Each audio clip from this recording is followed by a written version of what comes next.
welcome back to my YouTube channel. This side Shreya and welcome back to another video. So first of all, please ignore my voice. कौन से cold हो रखा है, so please ignore my voice. So now coming to the topic. So this video is about the mistakes you should avoid in your half-yearly examinations. So as we all know कि half-yearly exams are around the corner, so it's really essential to know the mistakes which you should avoid in your examination. Now in this video I'll be telling mistakes subject wise. So video बनाने का मेरा जो main motive ये है कि preparation करने के बाद जस्ट एक बार ये वीडियो देख लो and you are good to go for examination. And ये जो भी मैंने आपको मिस्टेक्स बताई है ये मैंने पर्सनली सारी फेस कर रखी है, जिसकी वजह से मेरे मार्क्स कटे हैं एग्जाम्स में. सो please do not leave this video in between. Without any further ado let's begin. So beginning with science. So science में जो मेजर प्रॉब्लम है वो ये है कि you do not mention examples along with the answer. So it is very important to mention example along with the answer because अगर मान लिया कि आपकी डिफाइन में थोड़ी सी एरर हो गई एंड आपने एग्जाम्पल लिख रखा है, सो आपको उसके नंबर मिलेंगे. बिकॉज मेरे साथ ऐसा कई बार हुआ है कि मेरी डिफाइन में थोड़ा सा एरर आ गया बट मैंने एग्जाम्पल लिखा है इसलिए मुझे नंबर मिला है. So please do not forget to mention it. Now next talking about chemistry specifically. So chemistry में सबसे important होता है chemical equation mention करना. It is really important to mention the chemical equation and along with balance it. It is very essential. Although बहुत कम chances है कि balancing की वजह से आपके marks कटे, but make sure to balance it. Now next की equation, specially carbon and its compound वाले चैप्टर में इक्वेशंस बहुत ज़्यादा इंपॉर्टेंट है. So please learn it by heart and जब भी कोई क्वेश्चन आपको पूछा जाए तो उसमें इक्वेशन लिखना बिल्कुल मत भूलना. Now talking about physics. So physics में जो गलती हम अक्सर करते हैं वो ये है कि फॉर्मूला नहीं लिखना या फिर गलत फॉर्मूला लिख देना. सो हमें इस चीज़ को अवॉइड करना है क्योंकि अगर आपने फॉर्मूला गलत लिख दिया सो उसके बाद तो आपका पूरा आंसर ही गलत है. फॉर्मूला नहीं लिखा एंड आपका आंसर बिल्कुल ठीक है तो हो सकता है जो आपका टीचर है वो आपके नंबर काट ले, मे बी पॉसिबल है. और उसके बाद जो एक और चीज़ इंपॉर्टेंट है, जो लाइट वाले चैप्टर में रे डायग्राम्स है वो ना बनाना, उसके आपके मार्क्स कटते हैं अगर आपने रे डायग्राम नहीं बनाया. So please do not even forget to make the ray diagram. Next thing is not writing unit.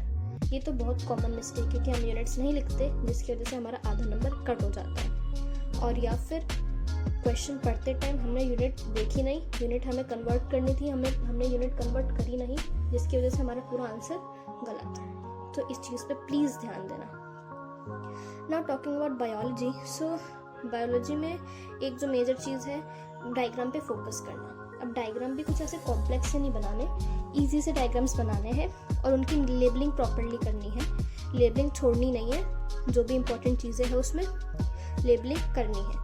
और जो इन जनरल मैं टिप देना चाहूँगी साइंस के लिए वो ये है कि जहाँ तक पॉसिबल हो आंसर को पॉइंट्स में लिखने हैं. जहाँ तक हो सके आंसर को टू द पॉइंट लिखना. जब आपको कोई क्वेश्चन ना आ रहा हो तभी इधर उधर की बातें लिखना. मतलब थोड़ा सा वो टॉपिक नहीं आता तो थोड़े से उसके इधर नियर बाय का लिख देना, बट ट्राई करना कि टू द पॉइंट लिखना है और ओवर अटेम्प्ट नहीं करना. ठीक है. So now moving on to SST. So SST में जो सबसे पहला मेन इंपॉर्टेंट पॉइंट है वो ये है कि SST में आंसर्स को पॉइंट में लिखना है.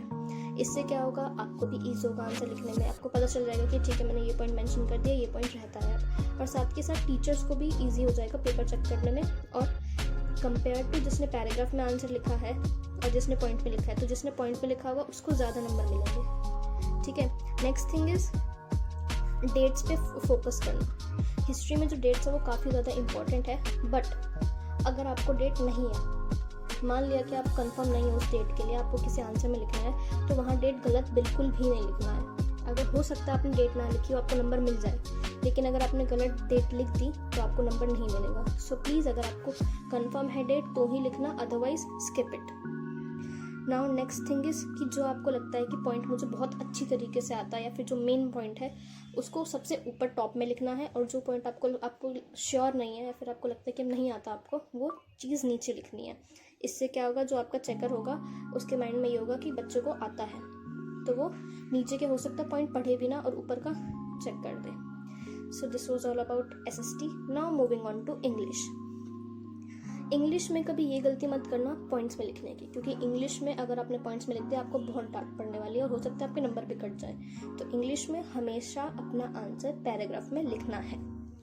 और now second point in English is use keywords mention in book. आपने ये चीज़ तो नोटिस करी होगी कि आपकी जो बुक है उसमें स्पेशल कीवर्ड्स लिखे होते हैं किसी भी सेंटेंस में या फिर किसी भी उसमें।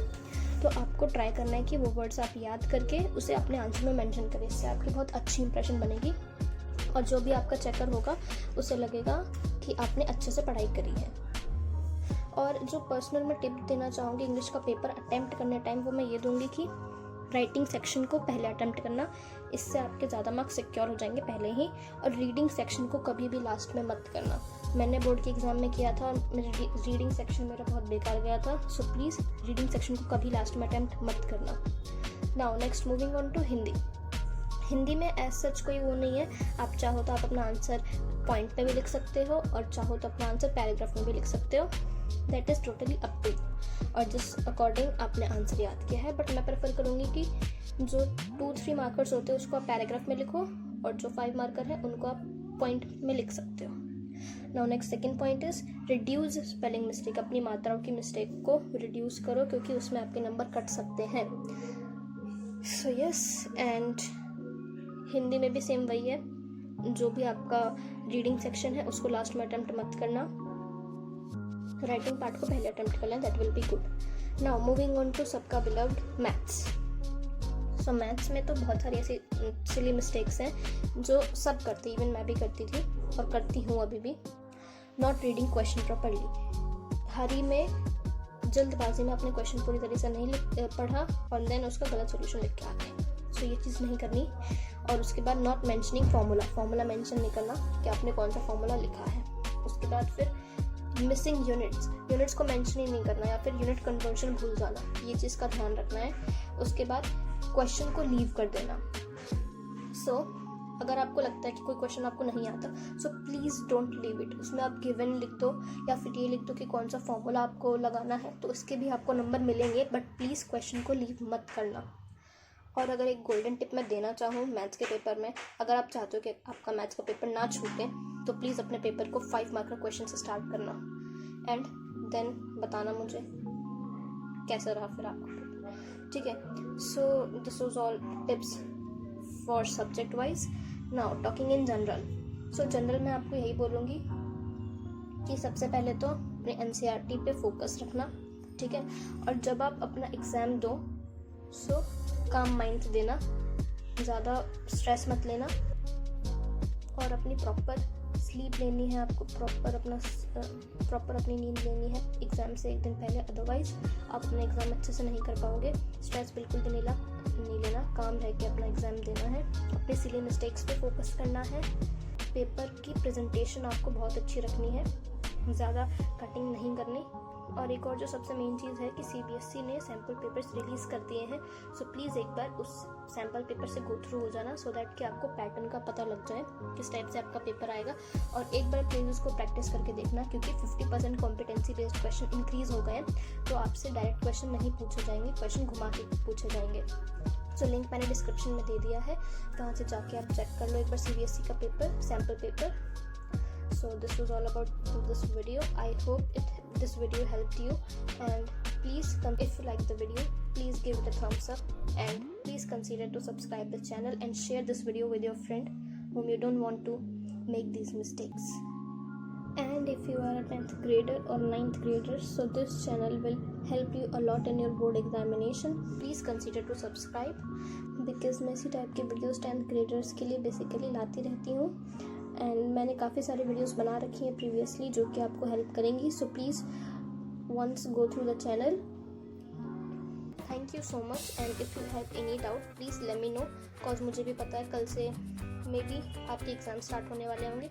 सो please let me know if you have any doubt, I will feel grateful to help you. And also please mention in the comment section after examination, do these tips helped you in the examination or not? and please also do let me know which video do you want next. Thank you so much all, and thank you so much all for being the part of my YouTube journey. I love you all so much, and please keep supporting the way you are supporting me now, and soon we will hit the milestone of 1k subscribers. Till then, take care and bye bye. I will meet you in the next video. Thank you so much. Bye bye.